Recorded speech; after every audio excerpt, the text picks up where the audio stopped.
Bonjour à toutes et à tous, installez-vous confortablement. À la une de ce journal, Thiago Silva retourne sa veste, le Bayern champion et la Première Ligue revient ce soir. Le PSG ne comprend pas. Alors que le club voit sa pépite Tanguy Kouassi s'en aller sans même signer un contrat pro, les dirigeants ont appris que le joueur va signer au Bayern. Très pressenti du côté de Rennes où la concurrence est moindre que dans la capitale. Le joueur de 18 ans va opter pour Munich. Une incompréhension pour le PSG, quand on sait que la concurrence est beaucoup plus forte au Bayern qu'à Paris. Chez les Bleus et Rouges, il aurait pu se faire une place dans la hiérarchie après le départ de Thiago Silva, que ce soit dans la rotation dans l'axe de la défense ou dans celle du milieu de terrain. Au Bayern, il devra se battre avec Alaba, Soule, Boateng, Pavard et Lucas Hernandez en défense centrale.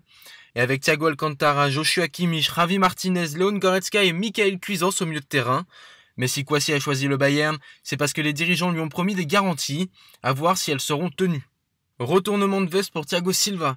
Le Brésilien avait refusé de voir ses exigences salariales à la baisse en cas de prolongation au PSG.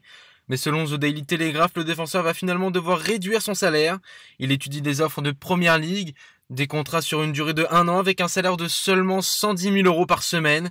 À Paris, il touchait 1,3 million d'euros par mois. À cause du Covid-19, les économies des clubs sont moins puissantes et Thiago Silva devrait accepter une de ces offres. Pourtant, le PSG avait proposé un contrat similaire à ce qu'étudie le joueur de 35 ans. Les finales de Coupe nationale organisées selon Fort Boyard. Selon le Parisien, les finales de Coupe de France et de la Ligue se joueront le 24 et 31 juillet. Le but, protéger l'émission de France 2. Les finales se joueront 2 vendredis pour que le samedi soir, France Télévisions puisse diffuser son jeu. La LFP et la FFF n'ont pas opposé de refus quant à ces dates. Elles semblent beaucoup plus égalitaires que le 1er et 8 août, date où même si Saint-Etienne gagnait, il n'était pas qualifié pour l'Europa League. L'officialisation devrait se faire par la LFP d'ici quelques jours. Le Bayern champion. En s'imposant face au Werder 1-0, le club bavarois est sacré pour la 8e fois consécutive.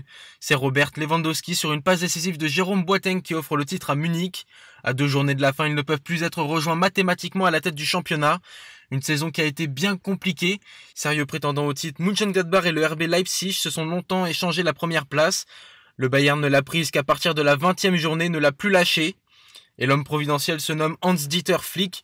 Nommé au poste d'intérimaire en novembre après le débarquement de Niko Kovac, il a su redresser la barre. 19 victoires, 1 nul et 2 défaites depuis son arrivée. James Rodriguez poussé vers la sortie. Victime de blessures récurrentes, le Colombien devrait faire ses bagages prochainement. N'entrant pas dans les plans de Zinedine Zidane, l'ancien joueur de Monaco pourrait rebondir en Première Ligue. Carlo Ancelotti veut reprendre sous son aile le joueur de 28 ans. On parle d'un transfert entre 25 et 30 millions d'euros. Et on termine avec la Première Ligue qui reprend dès ce soir.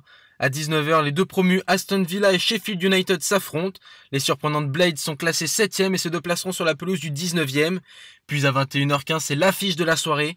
Manchester City accueille Arsenal à l'Etihad Stadium. 9e au classement, les Gunners sont dans le dur. Mikel Arteta peine à faire revenir les résultats du côté de Londres. Ils devront faire face à la meilleure attaque de Première Ligue avec 68 buts marqués depuis le début de la saison. Une magnifique nouvelle pour les amateurs de football. C'est tout pour aujourd'hui. Je vous donne rendez-vous demain pour votre nouveau journal. À bientôt sur Foot 01.